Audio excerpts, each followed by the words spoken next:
नमस्कार दोस्तों, आप देख रहे हैं education MS official YouTube channel, जहां आपको मिलती है हर विषय पर गहराई से जानकारी, वो भी सरल और दिलचस्प अंदाज में। आज हम अफवाह तंत्र पे चर्चा करेंगे, जिसमें भारत की प्रमुख नदियां, अफवाह तंत्र की परिभाषा, झीलें, संरक्षण योजनाएं और मानव जीवन पर उनका प्रभाव आदि सभी बिंदुओं को विस्तार से समझने का प्रयास करेंगे। तो प्लीज वीडियो को लाइक कीजिए, चैनल को सब्सक्राइब कीजिए और बेल आइकन जरूर दबाएं, ताकि हर नया वीडियो सबसे पहले आप तक पहुंचे।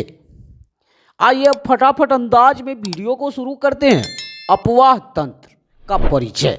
अफवाह तंत्र किसी क्षेत्र की उन प्राकृतिक जल निकासी रेखाओं को कहा जाता है जो नदियों, सहायक नदियों, नालों और जलधाराओं में मिलकर बनती है। इसका स्वरूप, भौगोलिक स्थिति, पर्वतों की दिशा, भू संरचना और जलवायु पर निर्भर करता है। अफवाह तंत्र की परिभाषा, आइए इसे समझने का प्रयास करते हैं। किसी क्षेत्र में जल का प्रवाह जिस ढांचे या जाल के रूप में होता है, उसे अफवाह तंत्र कहा जाता है। भारत का अफवाह तंत्र एक अवलोकन। भारत में मुख्यतः दो प्रमुख अफवाह तंत्र पाए जाते हैं। पहला हिमालयी नदियों का अफवाह तंत्र और दूसरा प्रायद्वीपीय नदियों का अफवाह तंत्र। हिमालय की नदियाँ। हिमालय से निकलने वाली नदियाँ बर्फ के पिघलने और वर्षा पर आधारित होती है, जिससे इनमें पूरे साल पानी रहता है। प्रमुख हिमालयी नदियाँ। सिंधु नदी, उद्गम स्थल मानव सरोवर, तिब्बत। कुल लंबाई भारत में 1114 किलोमीटर। विशेषताएं: झेलम, चिनाब, रावी, ब्यास, सतलज इसकी सहायक नदी है। गंगा नदी, उद्गम स्थल गोमुख, उत्तराखंड। कुल लंबाई भारत में 2525 किलोमीटर। विशेषताएं: भारत की सबसे पवित्र नदी। ब्रह्मपुत्र, उद्गम स्थल मानव सरोवर के पास, तिब्बत। कुल लंबाई भारत में 916 किलोमीटर। विशेषताएं: यह नदी भारत में प्रवेश करते ही अरुणाचल में सियांग कहलाती है। यमुना नदी, उद्गम स्थल यमुनोत्री ग्लेशियर। कुल लंबाई भारत में 1376 किलोमीटर। विशेषताएं: यह गंगा की सबसे बड़ी सहायक नदी है। घाघरा, उद्गम स्थल मानव सरोवर। कुल लंबाई भारत में 1080 किलोमीटर। विशेषताएं: उत्तर प्रदेश और बिहार में प्रमुख भूमिका। गंडक, उद्गम स्थल नेपाल। कुल लंबाई भारत में 630 किलोमीटर। विशेषताएं: गंगा की सहायक नदी। कोसी, उद्गम स्थल नेपाल की पहाड़ियों से। कुल लंबाई भारत में 729 किलोमीटर। विशेषताएं: इसे बिहार की शोक कहा जाता है। प्रायद्वीपीय नदियाँ। ये नदियाँ वर्षा पर निर्भर होती है और अधिकतर पहाड़ों से निकलकर पूर्व दिशा की ओर बढ़ती है। प्रमुख प्रायद्वीपीय नदियाँ: नर्मदा नदी, उद्गम स्थल अमरकंटक, मध्य प्रदेश। कुल लंबाई 1312 किलोमीटर। दिशा पश्चिम, प्रमुख राज्य मध्य प्रदेश, गुजरात। ताप्ती नदी, उद्गम स्थल सतपुरा, मध्य प्रदेश। कुल लंबाई 724 किलोमीटर। दिशा पश्चिम, प्रमुख राज्य मध्य प्रदेश, महाराष्ट्र, गुजरात। महानदी, उद्गम स्थल छत्तीसगढ़। कुल लंबाई 851 किलोमीटर। दिशा पूर्व, प्रमुख राज्य छत्तीसगढ़, उड़ीसा। गोदावरी नदी, उद्गम स्थल नासिक, महाराष्ट्र। कुल लंबाई 1465 किलोमीटर। दिशा पूर्व, प्रमुख राज्य महाराष्ट्र, तेलंगाना। कृष्णा नदी, उद्गम स्थल महाबालेश्वर। कुल लंबाई 1400 किलोमीटर। दिशा पूर्व, प्रमुख राज्य महाराष्ट्र, आंध्र प्रदेश। कावेरी नदी, उद्गम स्थल ब्रह्मगिरी पर्वत, कुल लंबाई 800 किलोमीटर, दिशा पूर्व, प्रमुख राज्य कर्नाटक, तमिलनाडु। भारत की प्रमुख झीलें। झीलें भारत के जल संसाधनों का एक महत्वपूर्ण हिस्सा है। ये प्राकृतिक एवं कृत्रिम दोनों प्रकार की होती है।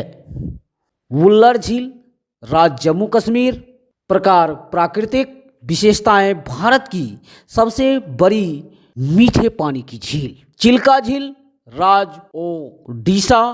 प्रकार लेगून, खारे पानी। विशेषताएं, एशिया की सबसे बड़ी लेगून। सामर झील, राज्य राजस्थान। प्रकार खारे पानी। विशेषताएं, नमक उत्पादन। लोकटक झील, राज्य मणिपुर। प्रकार प्राकृतिक। विशेषताएं, तैरते द्वीपों फूमदी के लिए प्रसिद्ध। भीमताल नैनीताल झील, राज्य उत्तराखंड। प्रकार प्राकृतिक। विशेषता, पर्यटन स्थल। पिचोला झील, राज्य राजस्थान। प्रकार कृत्रिम। विशेषताएं, उदयपुर की शान। निर्माण के आधार पर झीलों के प्रकार, आइए इसे समझने का प्रयास करते हैं। ग्लेशियर झील, हिमानी झील जैसे डालटेक कश्मीर। क्रेटर झील जैसे लोनार झील महाराष्ट्र। लेगून झील जैसे चिल्का झील, पुलिकट झील। अवरोधक झील, नदी द्वारा लाई गई रेत या चट्टानों के कारण बनती है। मानव निर्मित झील जैसे गोविंद सागर, नागा अर्जुन सागर बांधों से निर्मित। नदियां मानव सभ्यता की जीवन रेखा। प्राचीन सभ्यताएं जैसे कि हड़प्पा, मिस्र, चीन और मेसोपोटामिया सभी नदियों के किनारे विकसित हुई। भारत में भी गंगा, सिंधु और यमुना नदी, यमुना घाटी सभ्यताएं इसका प्रमाण है। मानव जीवन में नदियों का महत्व। कृषि के लिए सिंचाई, पेयजल की आपूर्ति, उद्योगों को जल, परिवहन और व्यापार, धार्मिक और सांस्कृतिक महत्व। नदियों का प्रदूषण एक चुनौती। घरेलू कचरा, औद्योगिक अपशिष्ट, नालों का सीधा मिलना, धार्मिक सामग्रियाँ। नदी संरक्षण हेतु योजनाएं। राष्ट्रीय नदी संरक्षण योजना प्रारंभ 1985 ईस्वी में।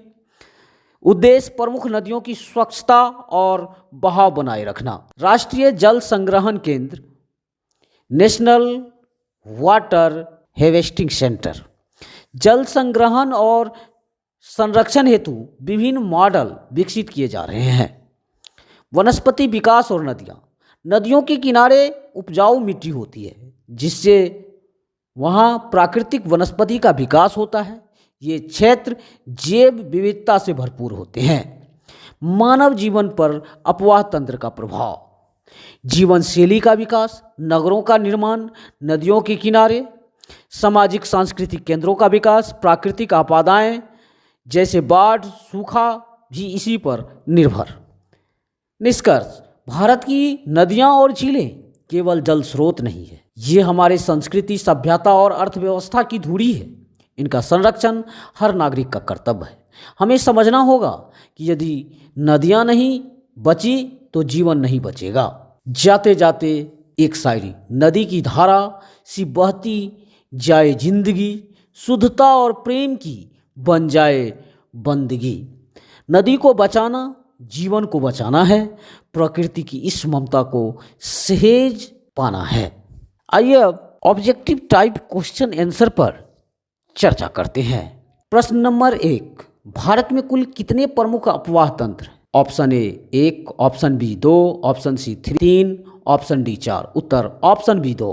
प्रश्न नंबर 2, हिमालय से निकलने वाली नदियां किस प्रकार की होती है? ऑप्शन ए मौसमी, ऑप्शन बी 12 मासी, ऑप्शन सी शुष्क, ऑप्शन डी तटीय। उत्तर ऑप्शन बी 12 मासी। प्रश्न नंबर 3, नर्मदा नदी का प्रवाह किस दिशा में है? ऑप्शन ए पूर्व, ऑप्शन बी उत्तर, ऑप्शन सी दक्षिण, ऑप्शन डी पश्चिम। उत्तर ऑप्शन डी पश्चिम। प्रश्न नंबर 4, गंगा नदी का उद्गम स्थल है? Option a Manav Sarovar, option b Amarkantak, option c Gaumukh, option d Yamunotri. उत्तर ऑप्शन सी गौमुख। प्रश्न नंबर 5, कौन सी नदी बिहार की शोक नदी कहलाती है? Option A Gandak, option B Kosi, option C Ghaghara, option D Brahmaputra. उत्तर ऑप्शन बी कोसी। प्रश्न नंबर 6, कौन सी नदी सबसे लंबी प्रायद्वीपीय नदी है? Option A Godavari, option B Narmada, option C Krishna, option D Tapi. उत्तर ऑप्शन ए गोदावरी। प्रश्न नंबर 7, निम्नलिखित में से कौन पश्चिम की ओर बहती है? Option A Godavari, option B Ganga, option C Narmada, option D Kaveri. उत्तर ऑप्शन सी नर्मदा। प्रश्न नंबर 8, ब्रह्मपुत्र नदी भारत में कहाँ प्रवेश करती है? Option a Sikkim, option b Arunachal Pradesh, option c Manipur, option d Meghalaya. उत्तर ऑप्शन बी अरुणाचल प्रदेश। प्रश्न नंबर 9, झेलम नदी किस झील से निकलती है? ऑप्शन ए डल झील, ऑप्शन बी बुल्लर झील, ऑप्शन सी मानव सरोवर, ऑप्शन डी वेरी नाग। उत्तर ऑप्शन डी वेरी नाग। प्रश्न नंबर 10, ताप्ती नदी का उद्गम स्थल कहाँ है? Option A Mahabaleshwar, option B Brahmagiri, option C Satpura, option D Amarkantak. उत्तर ऑप्शन सी सतपुरा। प्रश्न नंबर 11, कौन सी नदी गंगा की सहायक नदी नहीं है? Option A Yamuna, option B Gandak, option C Kosi, option D Krishna. उत्तर ऑप्शन डी कृष्णा। प्रश्न नंबर 12, अपवाह तंत्र को परिभाषित करता है? ऑप्शन ए नदियों की गहराई, ऑप्शन बी जल के प्रवाह की दिशा और व्यवस्था, ऑप्शन सी झीलों की संख्या, ऑप्शन डी बादलों का प्रवाह। उत्तर ऑप्शन बी जल के प्रवाह की दिशा और व्यवस्था। प्रश्न नंबर 13, सिंधु नदी का अधिकांश भाग किस देश में है? Option A Bharat, option B Pakistan, option C Nepal, option D चीन। उत्तर ऑप्शन बी पाकिस्तान।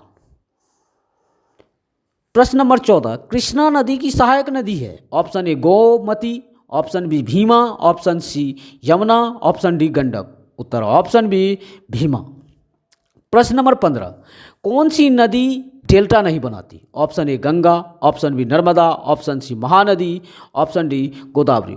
उत्तर ऑप्शन बी नर्मदा। प्रश्न नंबर 16, लेगुन किस प्रकार की झील होती है? ऑप्शन ए समुद्री तट के पास, ऑप्शन बी ज्वालामुखी है, ऑप्शन सी हिमानी, ऑप्शन डी नदी द्वारा निर्मित। उत्तर ऑप्शन ए समुद्री तट के पास। प्रश्न नंबर 17, भारत की सबसे बड़ी ताजे पानी की झील कौन सी है? ऑप्शन ए डल झील, ऑप्शन बी वुल्लर झील, ऑप्शन सी चिल्का झील, ऑप्शन डी सांभर झील। उत्तर ऑप्शन बी वुल्लर झील। प्रश्न नंबर 18, चिल्का झील स्थित है? Option A Tamil Nadu, option B Odisha, option C Andhra Pradesh, option D Kerala. उत्तर ऑप्शन बी ओडिशा। प्रश्न नंबर 19, लोनार झील किस राज्य में है? Option A Rajasthan, option B Maharashtra, option C Gujarat, option D Karnataka. उत्तर ऑप्शन बी महाराष्ट्र। प्रश्न नंबर 20, राष्ट्रीय नदी संरक्षण योजना शुरू हुई? Option A 1980, option B 1985, option C 1990, option D 2000। उत्तर ऑप्शन बी 1985। तो दोस्तों, आज हमने अपवाह तंत्र को समझने का प्रयास किया और साथ ही 20 ऑब्जेक्टिव टाइप क्वेश्चन आंसर को भी समझने का प्रयास किया। अगर आपको यह वीडियो अच्छा लगा हो तो अपने दोस्तों के साथ शेयर जरूर करें और साथ ही चैनल को लाइक करें, सब्सक्राइब करें और बेल आइकन दबाना ना भूलें। आप लोगों को बहुत बहुत धन्यवाद। जय हिंद, जय भारत।